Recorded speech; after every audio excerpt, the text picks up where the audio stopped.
वैष्णवों में भगवान शंकर श्रेष्ठ हैं और पुराणानाम इदं यथा, उसी प्रकार से सभी पुराणों में श्रीमद् भागवत महापुराण सर्वश्रेष्ठ है।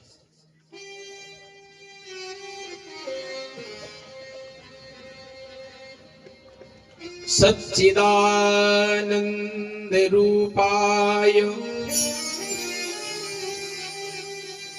विश्वोत्पत्त्यादि हेतवे तापत्रय विनाशाय श्रीकृष्णाय वयं नुमः।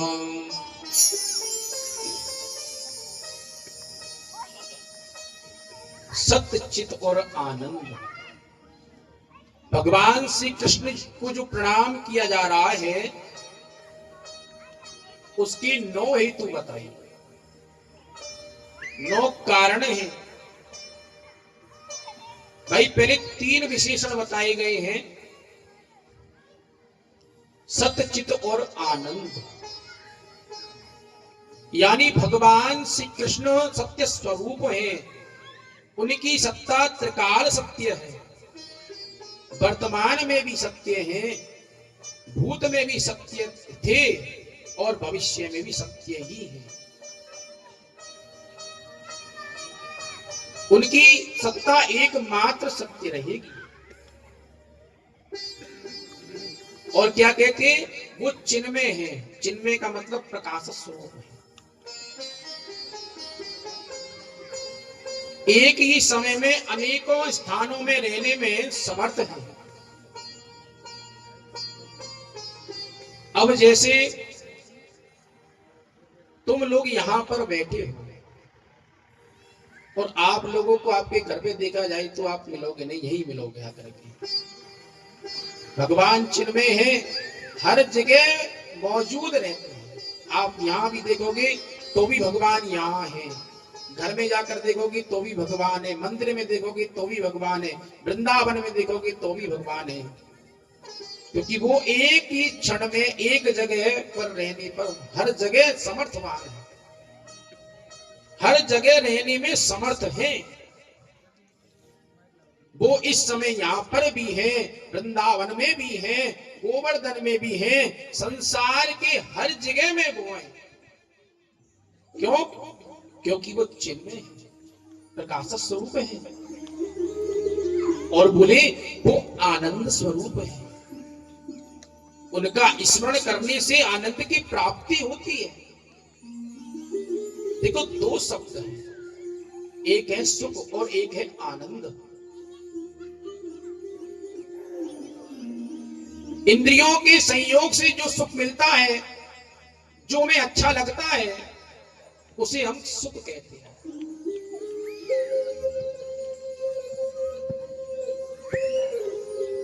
और एक है आनंद। भगवान की कथा कीर्तन में मन लग जाए, उनकी सेवा में के स्मरण से जो सुख की प्राप्ति होती है, वो तो भैया आनंद है।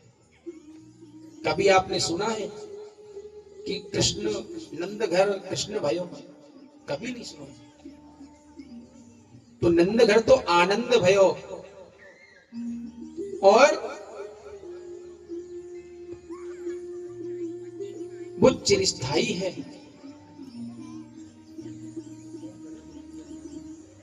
तो भगवान ही आनंद स्वरूप है। भगवान का स्मरण करने से दुखों की निवृत्ति होती है, परमानंद की प्राप्ति होती है।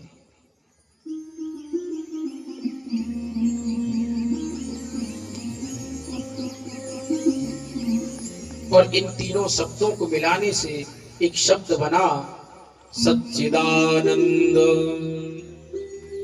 उन भगवान की और एक विशेषता है कि विश्वोत्पत्त्यादि हेतवे,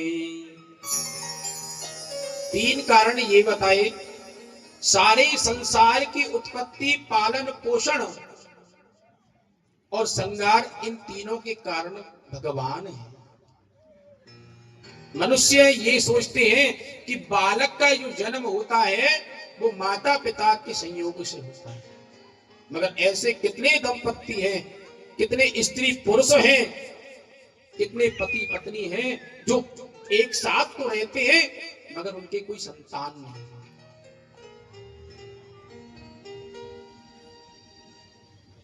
यदि संतान स्त्री पुरुष का मिलना ही यदि कोई संतान का कारण माना जाए तो ऐसा कोई उदाहरण नहीं होना चाहिए जो जिसके पुत्र ना हो, पुत्री ना हो।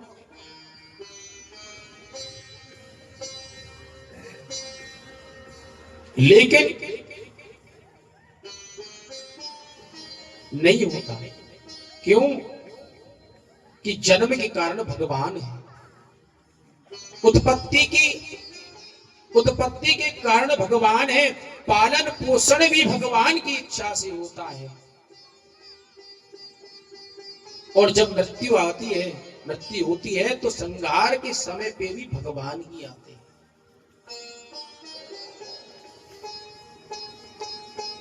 जब भगवान आते हैं तो कोई बच नहीं पाता है उससे। अब जैसे मान लो कि आपके घर में कोई चोर घुसा है तो आप उसे छुपा तो लोगे। पुलिस वाले आकर के पूछेंगे कि भाई यहाँ कोई चोर आया है, तो आप उसे छुपा तो लोगे, उसे बचा लोगे पुलिस से। मगर जब भगवान लेने आएंगे तो 7 तालों में बंद कर दोगे तो भी छुपा नहीं पाओगे उसे, तो भी वो वहां से उसे ले जाएंगे। तो मृत्यु के कारण भी भगवान है।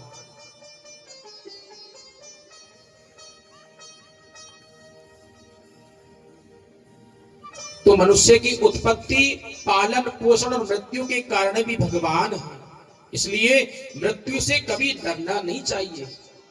क्यों? क्योंकि हमको भी लेने के लिए भी भगवान ही आ रहे हैं। इसलिए हमें मृत्यु से डरना नहीं चाहिए। क्यों? क्योंकि मृत्यु तो तत्काल सत्य है। वो तो जिसने जन्म लिया है वो तो मृत्यु को प्राप्त होगा। इसलिए हमें मृत्यु से भी नहीं डरना चाहिए। क्यों? क्योंकि मृत्यु के कारण भी भगवान है। हर मनुष्य के सामने 3 प्रकार के दुख होते हैं। कौन कौन से? दैहिक, दैविक और भौतिक। दैहिक कष्ट क्या है? जैसे हमने तुमको पीट दिया, चोट लग गई, या फिर ये समझो हमको बुखार आ गया, ये क्या है? दैहिक कष्ट है। हमारी देह में अगर कोई, हमारा यदि शरीर स्वस्थ होगा तो हम काम कर पाएंगे। शरीर ही स्वस्थ नहीं है तो काम कहां से करें? इसलिए ये दैहिक कष्ट है। और दैविक कष्ट, अब आप जैसे चल रहे हो, चलते चलते बिजली गिर जाए, करंट लग जाए, एक्सीडेंट हो जाए, ये क्या है? ये देवी आपदा है, ये दैविक कष्ट है। भौतिक कष्ट किसे कहते हैं? ये हमें दूसरे प्राणियों से होता है। जैसे किसी ने चाटा लगा दिया या सर्प ने काट लिया, ये क्या है? भौतिक कष्ट है। ये हर व्यक्ति के सामने आते हैं और हर व्यक्ति इनसे छुटकारा पाना चाहता है। तो उसका उपाय क्या करें कष्टों से छुट्टी पाने का? तो तापत्रय विनाशाय श्री कृष्णाय वयं नुमः। तीनों प्रकार के कष्टों से छुट्टी पाने का एक ही मात्र उपाय है कि श्री कृष्ण को प्रणाम करने का नियम बना लो। उनको प्रणाम कर लो, बस सब कष्ट दूर हो जाए। केवल प्रणाम करने का नियम बना लो, सिर्फ सारे कष्ट दूर हो जाएंगे। शुक्राचार्य जी ने भी कहा था कि हरि स्मृति सर्व विपत् विमोक्षणम। हरि की स्मृति, भगवान की स्मृति समस्त विपत्तियों से त्राण कराने वाली होती है। तो ये 9 कारण बताए, इन्हीं कारणों से हमको भगवान श्री कृष्ण का भजन करना चाहिए।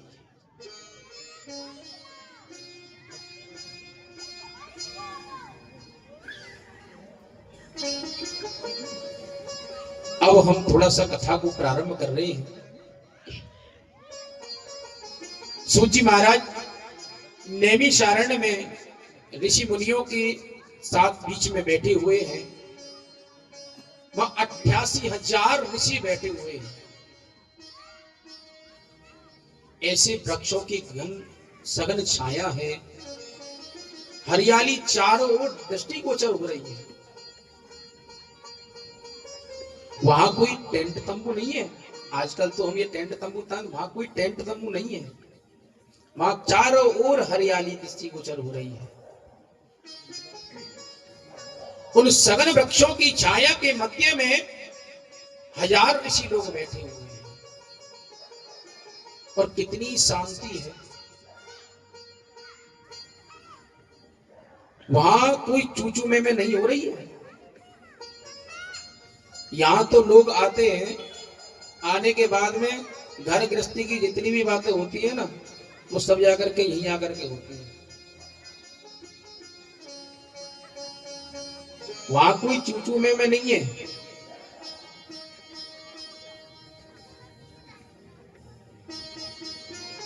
और जब यहां लोग आते हैं तो एक दूसरे की जब बातें करते हैं ना, तो कथा में भी बहुत डिस्टर्ब होता है।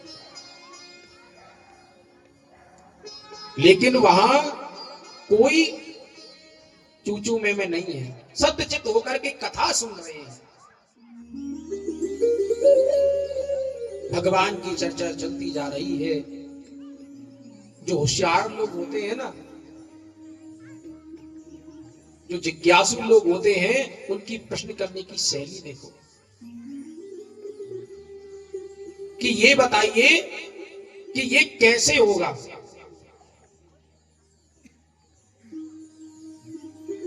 क्योंकि जब कोई होशियार लोग होते हैं, कथा को जानने वाले होते हैं, उनको प्रश्न करने की शैली उनकी अलग होती है। मगर जब कोई गमार होता है ना, वो तो लड्ढ सा मार देता है कि ये बताओ महाराज जी ये कैसे होगा, हम इसको ये बताइए कि हम ये कैसे करें, ये कैसे हो गया। सौनक जी बड़े चतुर हैं। उन्होंने सबसे पहले सूत जी महाराज का सम्मान किया। जिस किसी से कुछ हमें ग्रहण करना है, जिस किसी से हमें कुछ भी ग्रहण करना है, तो उनकी प्रशंसा करो। यदि प्रशंसा करोगे तो कुछ मिल जाएगा, अगर बुराई करोगे ना तो कुछ मिलने वाला नहीं है, कुछ भी नहीं मिलेगा। ये बताना है कि हम कुछ नहीं जानते हैं, प्रभु आप जानते हो जो कुछ भी जानते हैं। आजकल के बालक अध्यापकों से डरते क्यों नहीं है? क्यों नहीं कुछ सीख पाते हैं? क्यों? क्योंकि उनको मास्टर समझते हैं कि ये पैसा लेते हैं और केवल हमें पढ़ाते हैं सिर्फ। पहले के समय में उनको गुरु समझते थे, गुरुत्व भाव रहता था। तो उन्होंने सम्मान देते हुए कहा कि हे प्रभु, अज्ञान ध्वांत विध्वंस कोटि सूर्य समप्रभा। हे प्रभु, अज्ञान रूपी अंधकार को नष्ट करने में आप करोड़ों सूर्य के समान हो। करोड़ों सूर्य की तरह से सामर्थ्यवान है। हमारे अंतःकरण में जो अज्ञान का अंधेरा छाया हुआ है, आप उसे दूर कर सकते हैं। बोले देखो, इस संसार के लोग मनुष्य शरीर पाकर के भी असुर बन गए। असुर कहते हैं असुसुरा इति असुरा असुर किसको कहते हैं? असुसो रमते, असु माने प्राणेंद्रिया, इंद्रियों के भोग में जो रमण करते रहते हैं उनको असुर कहते हैं, उनको ही राक्षस। यह घोरे कलो प्रायो जीवश्चासुतराम गता। इस घोर कलियुग में मनुष्य आसुरी भाव को प्राप्त हो गया है, राक्षस बन गया है। राक्षसों का लक्षण क्या है कि वो अपना चाहते हैं, दूसरे की पीड़ा को समझते ही नहीं है। हम सुखी रहे, हमारा परिवार सुखी रहे, और सब चाहे बाकी चाहे चूल्हे भाड़ में जाए, ऐसा सोचते। ये राक्षसों के लक्षण है। जो दूसरे को कष्ट देता है वो स्वयं कष्ट भोगता है। यही शास्त्रों का निचोड़ है, यही शास्त्रों का सार है, वेदों का यही सार है। यदि कष्ट किसी को दोगे तो स्वयं भी कष्ट भोगोगे।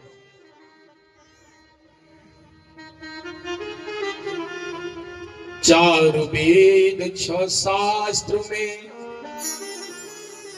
बात लिखी है दो, सुख दीने सुख होत है और दुख दीने दुख हो। वेदों का, शास्त्रों का, पुराणों का, सब शास्त्रों का सारांश है कि दूसरे को तुम दुख दे करके चलोगे तो तुम कभी सुखी नहीं रह सकते। सुखी रहना है, सुखी बनना है तो दूसरों को सुख देना सीखो। अरे सदा ना रहेगा ये जमाना किसी का, नहीं चाहिए दिल दुखाना किसी का, नहीं चाहिए दिल दुखाना किसी का। सदा ना रहेगा, सदा ना रहेगा, सदा ना रहेगा, सदा ना रहेगा ये जमाना किसी का, नहीं चाहिए दिल दुखाना किसी का, नहीं चाहिए दिल दुखाना किसी का।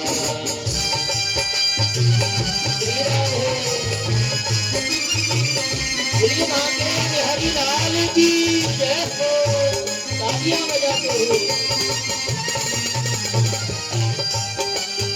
हरि बोल।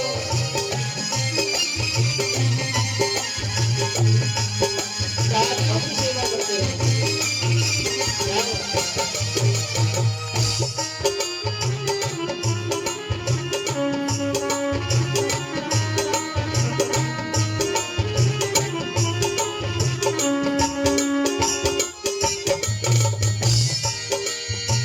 अरे आएगा बुलावा तो जाना पड़ेगा, आखिर में सरे तुझको पाना पड़ेगा।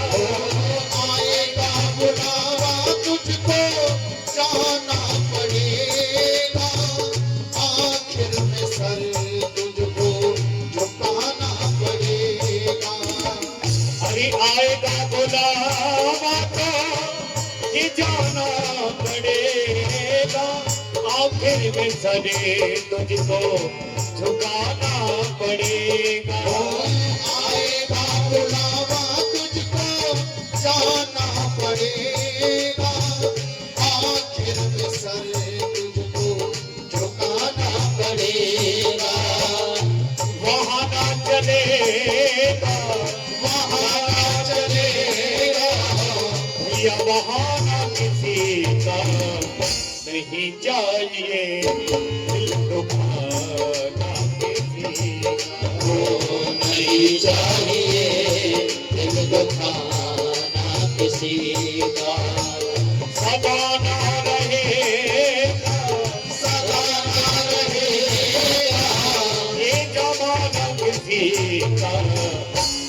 नहीं चाहिए दिल दुखाना किसी का, नहीं चाहिए दिल दुखाना किसी का। और पहले तो तुम अपने आप को संभालो, दूसरों में कमी फिर बाद में निकालो। पहले तो तुम अपने आप को संभालो, बाद में कमी किसी और में निकालो। ओ पहले तो तुम अपने आप को संभालो, बाद में कमी फिर और में निकालो। पहले तो तुम अपने आप को संभालो, बाद में कमी किसी और में निकालो। बुरा है बुरा जग में, बुरा है बुरा जग में, बताना किसी का नहीं चाहिए दिल दुखाना किसी का, नहीं चाहिए दिल दुखाना किसी का। हरी सदा ना रहेगा, सदा ना रहेगा, ये सदा ना रहेगा, सदा ना रहेगा। हरी जमाना किसी का नहीं चाहिए दिल दुखाना किसी का। नहीं चाहिए दिल दुखाना किसी का। नहीं चाहिए दिल दुखाना किसी का। नहीं चाहिए दिल दुखाना किसी का। ये सदा ना रहेगा, सदा ना रहेगा, सदा ना रहेगा, सदा ना रहेगा। ये जमाना किसी का नहीं चाहिए दिल दुखाना किसी का। नहीं चाहिए दिल दुखाना किसी का। नहीं चाहिए दिल दुखाना किसी का। बोले गोविंद भगवान की जय। जय हो। तो वेदों का, शास्त्रों का, पुराणों का, सभी शास्त्रों का सारांश है कि दूसरे को तुम दुख देकर के चलोगे तो तुम भी सुखी नहीं रह पाओगे। सुखी बनना चाहते हो तो दूसरे को सुख देना सीखो। ये बात अगर आई तो ये समझ लो कि बिना भजन के, बिना पाठ के, बिना पूजा के भगवान बस में हो जाएगा।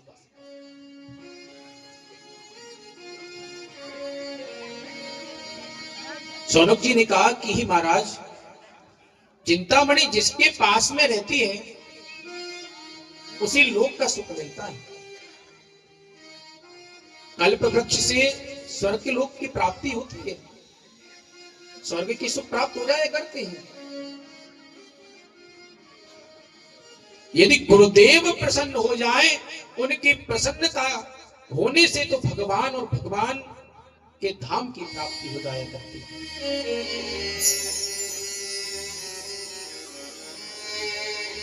संसार में हम देखते हैं कि ये काल रूपी जो अजगर है, हम सब प्राणियों को निगलने के लिए बैठा हुआ है।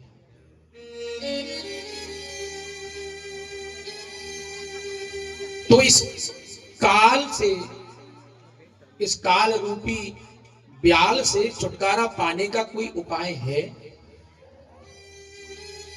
सूत जी महाराज हंस गए और बोले कि है। काल ब्याल मुखग्रास त्रास निर्नाश हेतवे। काल रूपी अजगर के मुख में जाने से बचने का एक ही मात्र उपाय है। क्या? श्रीमद् भागवतम शास्त्रम कलौ कीरेण भासितम। बोले श्रीमद् भागवत कलौ माने कलयुग में सुखदेव जी महाराज ने राजा परीक्षित को सुनाया था। बोले भागवत के श्रवण से मनुष्य काल रूपी अजगर से छुटकारा प्राप्त कर लेता है।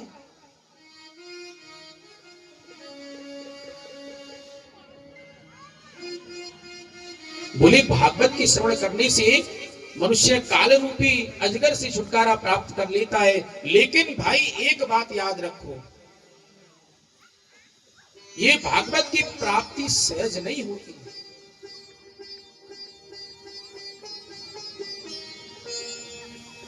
जब जन्म जन्मांतरों के तब पुण्य उदित होते हैं, तब जाकर के भागवत की प्राप्ति होती है।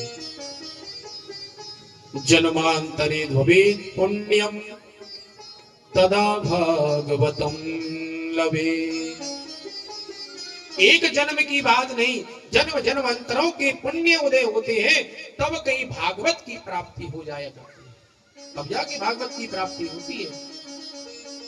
आप भले ही कितने भी पैसे वाले हैं, कितने भी पद बड़े पढ़े लिखे हैं, कितने भी ऊंचे पद वाले हैं, लेकिन पुण्य के बिना आपको भागवत की प्राप्ति नहीं हो सकती।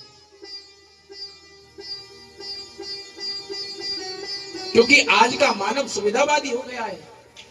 यदि उसको थोड़ी सी भी सुविधा में असुविधा लगी तो भागवत को यहां तक छोड़ करके चला जाएगा, तो सुने नहीं, श्रवण नहीं करेगा, क्योंकि आज का मानव सुविधावादी हो गया है। सुखदेव जी महाराज ने राजा परीक्षित को यह कथा सुनाई थी। क्यों? एक बार राजा परीक्षित शिकार खेलने के लिए गए हुए थे। राजा होने के नाते सोने का मुकुट पहने हुए थे। भाई सोने में तो कलयुग का वास होता है, हर सोने में नहीं होता है, क्योंकि हमारी माताएं भी तो सोना पहनती हैं। ये थोड़ी एक इनके कलयुग का वास होगा। सोने का मुकुट पहने हुए थे। सोने में कलयुग का निवास होता है। राजा की बुद्धि पर कलयुग ने आकर के आक्रमण किया और वो राजा ऋषि के पास में गए, प्यासे थे, जल वगैरह नहीं मिला।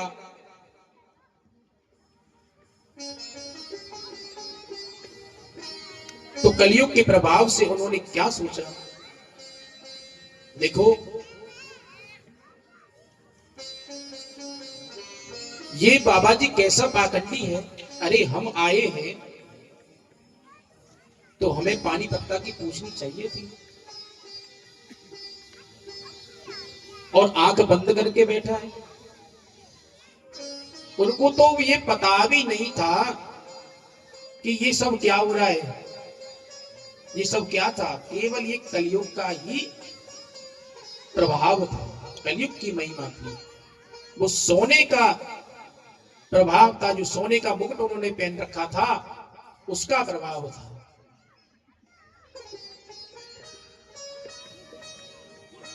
तो उन्होंने गुस्से में आकर के एक मरा हुआ सर्प पड़ा था, उसको अपने धनुष से उठाकर के ऋषि के गले में डाल दिया और वहां से चले गए। छोटे छोटे बालक वहां खेल रहे थे। उन्होंने देखा कि राजा ने मरा हुआ सर्प गुरुदेव के गले में डाल दिया है। उन्होंने श्रृंगी ऋषि को बताया और श्रृंगी ऋषि ने जल लेकर के उनको श्राप दे दिया।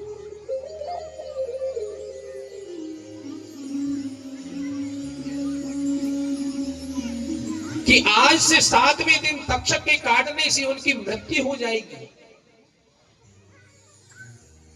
जब उनको सूचना मिली, सूचना पाकर के राजपाट छोड़कर के पश्चाताप करते हुए गंगा के किनारे पहुंच गए। वहां पर सुखदेव जी महाराज से भेंट हुई। सुखदेव जी के चरणों में प्रणाम निवेदन किया और कहा कि हे महाराज, जिसकी मृत्यु निकट आ गई है उसे क्या करना चाहिए।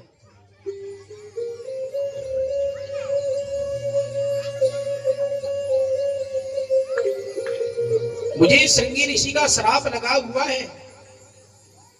सुखदेव जी ने ये विचार करके कि समय कम है,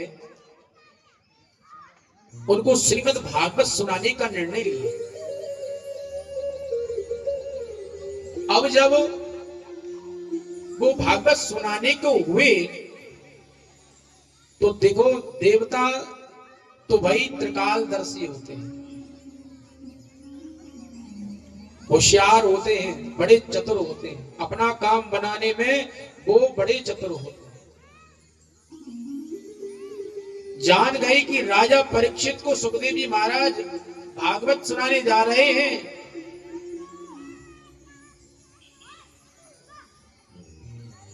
जिससे इस कथा रूपी अमृत के पीने से सर्प के काटने से भी मृत्यु नहीं होगी।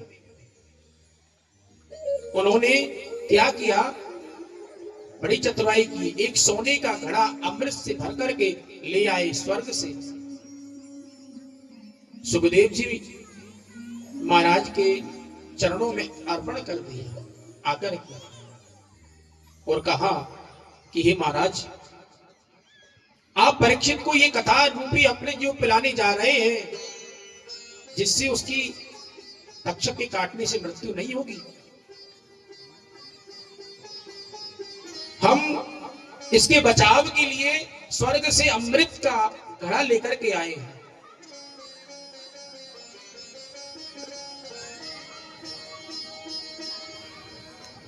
और आप इनको ये पिला दीजिए, जिससे इनकी मृत्यु नहीं होगी। सुखदेव जी महाराज हंस गए, बोले कि देवता भक्ति के मर्म को नहीं जानते, और कहा कि ये स्वर्ग का जो अमृत जिसमें भोगों की प्राप्ति होती है,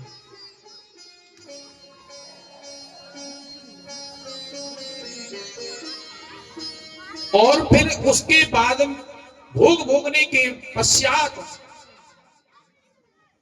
फिर संसार के चक्कर काटता रहता है। और कहा ये कथा लीला रूपी अमृत, जिसको पाने के बाद में जीव पुनर्जन्म ही नहीं होता है उसका, इसकी तुलना स्वर्ग के अमृत से बड़े नासमझ हैं देवता, जो स्वर्ग के अमृत से भागवत रूपी अमृत की तुलना कर रहे हैं। कहां ये कांच और कहां मणि, जो ये जो कथा रूपी अमृत है, ये तो साक्षात मणि की तरह से भास्वत है।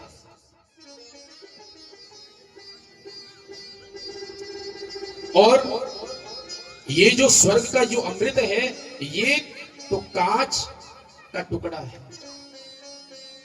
कांच की तरह से है। मणि और कांच की क्या तुलना हो सकती है? कोई तुलना नहीं हो सकती। तो वो भक्ति के मर्म को नहीं जानते हैं। अभक्ताश्च विज्ञाय नाददौ स कथामृतम्।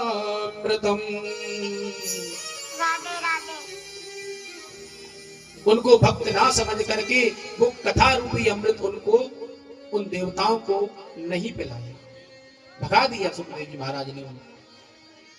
उसका अधिकारी उन्होंने केवल परीक्षित को समझा, और 7 दिन तक कथा सुनाई, 7 रात 7 दिन लगातार कथा चली। मगर आजकल तो व्यास जी महाराज कथा कहेंगे 2 घंटे, और नाच होगा 3 घंटे, मगर वहां 7 दिन 7 रात लगातार 24 घंटे कथा चली।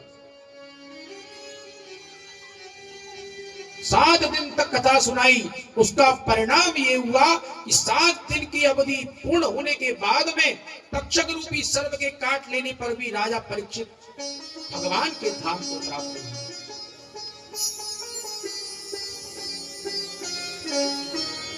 और उनका मोक्ष हुआ। अब ये देख करके ब्रह्मा जी को बड़ा आश्चर्य हुआ। अरे भाई,